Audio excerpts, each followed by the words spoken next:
Welcome to our academy. ఈరోజు article వచ్చేసి Akash new generation, right? So ఇక్కడ వచ్చేసి ఫస్ట్ క్వశ్చన్ చూడండి. Consider the following statements. Akash new generation is a long range surface to air missile system. Second option, Akash new generation is a indigenously designed and developed by Defense Research and Development Organization. So which of these statement given above is or correct? So here option A is only one, option B is only two, option C is both one and two, option D is neither one nor two. And similarly, second question, consider the following statement regarding new generation Akash missile. So first option is Akash new generation uses ramjet engine, and second option, the weight of the rocket is reduced to increase its range and to carry more missiles. So which of the above statements are correct? So here option A is only one, option B is only two, option C is both one and two, and option D is neither one nor two, right? So ఈ రెండు questions కి concept complete అయిన తర్వాత చూద్దాము. First one వచ్చేసి ఏంటంటే Akash new generation ఎందుకు news లో ఉంది అంటే, సో ఇది డిఆర్డిఓ వచ్చేసి డిఫెన్స్ రీసెర్చ్ డెవలప్మెంట్ ఆర్గనైజేషన్ వచ్చేసి సో ఇటీవల ఇది టెస్ట్ చేసింది. ఎక్కడ టెస్ట్ చేసింది? చాందీపూర్, రైట్? ఇది ఎక్కడ ఉంది? సో ఇయర్ ఒడిస్సాలో ఉందన్నట్టు. సో అందుకు ఈ ఆర్టికల్ వచ్చేసి న్యూస్ లో ఉందన్నట్టు. ఫస్ట్ మనం గమనిస్తే ఆకాష్ న్యూ జనరేషన్ వచ్చేసి ఏంటంటే ఇండిజీనియస్ గా డిజైన్ చేస్తారు, అదే విధంగా డెవలప్మెంట్ కూడా చేస్తారు అన్నట్టు, రైట్? ఇది first point. And second point వచ్చేసి ఏంటి అంటే, మనం ప్రీవియస్ వర్షన్స్ కంపేర్ చేస్తే ఎర్లియర్ వర్షన్స్ వచ్చేసి ఏంటంటే ఆకాష్ 1S మిజైల్ అన్నట్టు. సో ఇవి రెండు వచ్చేసి ఎంత అంటే, సో రేంజ్ వచ్చేసి 25 కిలోమీటర్స్ అన్నట్టు. బట్ ఈ ఆకాష్ న్యూ జనరేషన్ వచ్చేసింది అంటే ఇది అప్డేటెడ్ వర్షన్ అన్నట్టు, ఆకాష్ అండ్ ఆకాష్ 1S తో కంపేర్ చేస్తే. సో దీని మీడియం రేంజ్ వచ్చేసి ఎంత అంటే 70 kilometres to 80 kilometres, right? And previous versions వచ్చేసి ఏంటంటే షార్ట్ రేంజ్, ఇవి వచ్చేసి ఏంటంటే మీడియం రేంజ్ అన్నట్టు, 70 కిలోమీటర్స్ టు 80 కిలోమీటర్స్ వచ్చేసి ఆకాష్ న్యూ జనరేషన్ అన్నట్టు. అండ్ సెకండ్ పాయింట్ వచ్చేసి ఏంటంటే ఇది వచ్చేసి సర్ఫేస్ టు ఎయిర్ మిజైల్ అన్నట్టు, okay? Surface to air missile. And ఇది ఎవరు డెవలప్ చేశారు? ఇది ఎవరు డెవలప్ చేశారు అంటే DRDO. So here defence research and development organisation వచ్చేసి so here Akash new generation ని డెవలప్ చేసింది. మరి ప్రొడ్యూస్ ఎవరు చేస్తారు? ఇది ఎవరు ప్రొడ్యూస్ చేశారు అంటే Bharat dynamic limited and Bharat electronics, వీళ్ళిద్దరు కలిసి వచ్చేసి ఏం చేశారు అంటే సో ఇది ఆకాష్ న్యూ జనరేషన్ ని ప్రొడ్యూస్ చేస్తారు అన్నట్టు, రైట్? సో ఇది వచ్చేసి ఈ ప్రాజెక్ట్ వచ్చేసి so Akash new generation missile వచ్చేసి ఏంటంటే ఇది successor to the Akash and Akash 1S series అని చెప్పొచ్చు అన్నట్టు. మరి ఇది వచ్చేసి ఏంటి అంటే ఇది మొబైల్ ప్లాట్ఫామ్ అన్నట్టు. So one more important point వచ్చేసి ఏంటంటే ఆకాష్ న్యూ జనరేషన్ వచ్చేసి ఏంటి అంటే so your mobile platform, okay? And simultaneous గా మల్టిపుల్ టార్గెట్స్ ను కూడా ఎంగేజ్ చేస్తుంది అన్నట్టు. ఇది speciality of the Akash new generation అన్నట్టు. And one more important point వచ్చేసి ఏంటంటే ఇందులో వచ్చేసి ప్రొఫెలెంట్ ఏది యూజ్ చేస్తారు? ప్రొఫెలెంట్ వచ్చేసి ఏది యూజ్ చేస్తారు అంటే సాలిడ్ ఫ్యూయల్ యూజ్ చేస్తారు. Very very important, solid fuel use చేస్తారు అన్నట్టు, రైట్? అండ్ సో ఇంకొకటి వచ్చేసి ఏంటంటే దీని స్పీడ్ వచ్చేసి ఎంత అంటే మ్యాక్ 2.5 అన్నట్టు, రైట్?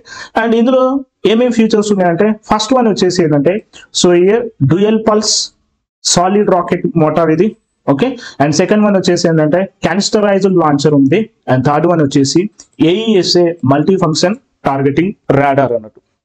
ఫస్ట్ వచ్చేసి మనమే సో ఈ dual pulse solid rocket motor ఒకసారి గమనిస్తే మనకి ప్రీవియస్ వర్షన్స్ వచ్చేసి ఏంటంటే ఆకాష్ 1S మిజైల్ అన్నట్టు. ఇందులో వచ్చేసి ఈ రెండింటిలో వచ్చేసి ఏం యూజ్ చేశారు అంటే so year old ramjet engine use చేశారు అన్నట్టు ఆకాష్ మిజైల్ లో వచ్చేసి, రైట్? ఇక్కడ వచ్చేసి ఏంటంటే ఇక్కడ రామ్జెట్ ఇంజన్ యూజ్ చేయలేదు. ఏం యూజ్ చేసినాం? ఇక్కడ వచ్చేసి dual pulse solid rocket motor use చేసినాం అన్నట్టు. మరి దీనివల్ల అడ్వాంటేజ్ ఏంటి అంటే మనకి ఆకాష్ మిజైల్ లో వచ్చేసి ఏం చేసాము రామ్జెట్ ఇంజన్ యూజ్ చేసాం కదా. ఈ రామ్జెట్ ఇంజన్ వెయిట్ ఎంత అంటే 700 kgs ఉంటుంది అన్నట్టు. మరి ఇక్కడ వచ్చేసి ఏంటి అంటే ఇక్కడ dual pulse solid rocket motor use చేయడంలో వచ్చేసి ఏమైంది అంటే సో మనకి 350 kgs మాత్రమే ఉంటుంది. అంటే సో ఇయర్ ప్రీవియస్ వర్షన్స్ తో కంపేర్ చేస్తే సో ఆకాష్ న్యూ జనరేషన్ లో వచ్చేసి మనకి 700 kgs ఉన్నది ఇప్పుడు ఏమైపోయినాయి అంటే 350 kgs కి వచ్చింది అన్నట్టు. సో దీనివల్ల మనకి ఏమైతుంది అడ్వాంటేజ్ చేసిందంటే ఇది లైటర్ అయిపోతుంది అన్నట్టు, ఓకే, సో లైట్ వెయిట్ అవుతుంది అన్నట్టు. ఇది first advantage of Akash new generation. ఎప్పుడైతే ఇది లైట్ వెయిట్ అవుతుందో ఇది వచ్చేసి ఏంటి అంటే మల్టిపుల్ టార్గెట్స్ ని ఈజీగా చేయగలుగుతుంది అన్నట్టు, అది ఒక అడ్వాంటేజ్. అండ్ సెకండ్ వన్ వచ్చేసి ఏంటంటే క్యానిస్టరైజ్డ్ లాంచర్ ఉంది. Canisterize means what, it is a metal container అన్నట్టు, రైట్. సో దీని వల్ల మనకు అడ్వాంటేజ్ ఏంటి అంటే, సో వెయిట్ తక్కువ అయిపోయింది కదా, అండ్ అట్ సేమ్ టైం వచ్చేసి ఏంటంటే ఇది ఈజీగా డిప్లాయబుల్ చేయొచ్చు అన్నది, ఇది first advantage. And one more important point వచ్చేసి ఏంటంటే రియాక్షన్ టైం కూడా ప్రీవియస్ వాటితో కంపేర్ చేసి ఇక్కడ ఇంప్రూవ్ అయిందని కూడా మనం చెప్పొచ్చు అన్నట్టు. అండ్ డిప్లాయ్మెంట్ టైం కూడా ఎంత అంటే జస్ట్ లెస్ దెన్ 20 minutes అన్నట్టు, ఇది దీని యొక్క advantage. And one more point వచ్చేసి ఏంటంటే ట్రాన్స్పోర్ట్ కూడా ఫాస్టర్ గా ఎనీవేర్ చేయొచ్చు, ఇది advantage of this canisterized launcher. And third one వచ్చేసి ఏంది AESA multi function targeting radar, right. ఇక్కడ వచ్చేసి ఏంటంటే AESA అంటే ఏంటంటే యాక్టివ్ ఎలక్ట్రానికల్లీ స్కాన్డ్ ఏరియా అన్నట్టు.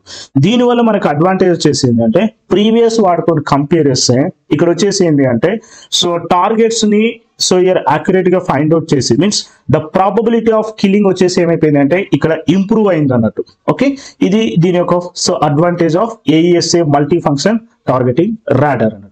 సో ఇది వచ్చేసి ఏంది ఆకాష్ న్యూ జనరేషన్. ఇప్పుడు వచ్చేసి ఏంటంటే ఈ క్వశ్చన్స్ కి ఒకసారి ఆన్సర్ చూద్దాం. ఫస్ట్ వన్ వచ్చేసి ఏంది, consider the following statement, Akash new generation is a long range surface to air missile. And second question, Akash new generation is a indigenously designed and developed by Defense Research and Development Organization. Which of these statements is given correct? Right? Option 1 వచ్చేసి so here only 1, option B వచ్చేసి only 2, option C is both 1 and 2, and option D is neither 1 nor 2. Right? So ఇక్కడ first option చూడండి. So Akash new generation వచ్చేసి long రేంజా కాదు కదా, ఇది వచ్చేసింది medium range. ఎంతవరకు అది 70 kilometers to 80 kilometers, రైట్. అదే ఆకాష్ చూస్తే ఆకాష్ 1 వచ్చేసింది 25 kilometers and short range. But Akash new generation వచ్చేసింది అంటే medium range and that is 70 kilometers to 80 kilometers. కాబట్టి ఫస్ట్ ఆప్షన్ వచ్చేసి రాంగ్. అండ్ సెకండ్ వన్ వచ్చేసి Akash new generation is indigenously designed. Yes, ఇది వచ్చేసి ఇండిజినియస్ గా డిజైన్ చేసి, ఎవరు డిజైన్ చేసారు ఇది, so here defence research and development organisation వచ్చేసి దీన్ని డెవలప్ చేసింది, design and development. So produce ఎవరు చేశారు అంటే Bharat dynamic limited and Bharat electronics. So ఇక్కడ మనకు వచ్చేసింది సెకండ్ ఆప్షన్ వచ్చేసి కరెక్ట్. సో మనకి ఇక్కడ ఆన్సర్ వచ్చేసింది so here only second statement correct. ఎందుకు ఓన్లీ కరెక్ట్ ఏది అని అడుగుతాం, కాబట్టి second option is right. And next question చూద్దాం. సెకండ్ క్వశ్చన్ వచ్చేసి ఏంటంటే consider the following statements regarding new generation Akash missile. So Akash new generation uses ramjet engine. ఇందులో ramjet engine use చేసినామా, లేదు. ఏం యూజ్ చేస్తాం, ఇందులో వచ్చేసి dual pulse solid rocket Motors use చేస్తాం. సో ఇక్కడ వచ్చేసి రామ్జెట్ ఇంజన్ యూజ్ చేయాలి. రామ్జెట్ ఇంజన్ వల్ల ఏమవుతుంది అంటే మనకి వెయిట్ అనేది ఇంక్రీజ్ అవుతుంది అన్నట్టు. సో దాని ప్లేస్ లో మనం వచ్చేసి ఏం యూజ్ చేస్తాము, dual pulse solid rocket motor use చేస్తాం. ఇది వచ్చేసి ఓన్లీ 350 kgs అన్నట్టు. సో కాబట్టి మనకి ఏమైపోయింది, లెస్ వెయిట్ అయిపోయింది. So Akash missile new generation వచ్చేసి రైట్. సో ఫస్ట్ స్టేట్మెంట్ వచ్చేసి రాంగ్. సెకండ్ వన్ వచ్చేసింది the weight of the rocket is reduced to increase it's range and to carry the more missiles, right. Second వచ్చేసింది ఇక్కడ wait వచ్చేసి ఏమైపోయింది 750 kgs నుంచి 700 kgs నుంచి 350 kgs కి వచ్చింది. అండ్ సెకండ్ వన్ వచ్చేసింది ఇక్కడ వెయిట్ తగ్గిపోయింది అండ్ రేంజ్ ఏమైపోయింది, ఇంక్రీజ్ అయింది, రైట్. సో అది 70 to 80 kilometers and at same time so ఇది carry the more missiles. So ఇక్కడ వచ్చేసి ఏమంటున్నాను, which of the following is correct అంటూ. సో ఇక్కడికి వచ్చేసి ఓన్లీ సెకండ్ స్టేట్మెంట్ మాత్రమే కరెక్ట్, రైట్. సో ఇవి ఈ రోజు క్వశ్చన్స్ అండి. Thank you very much.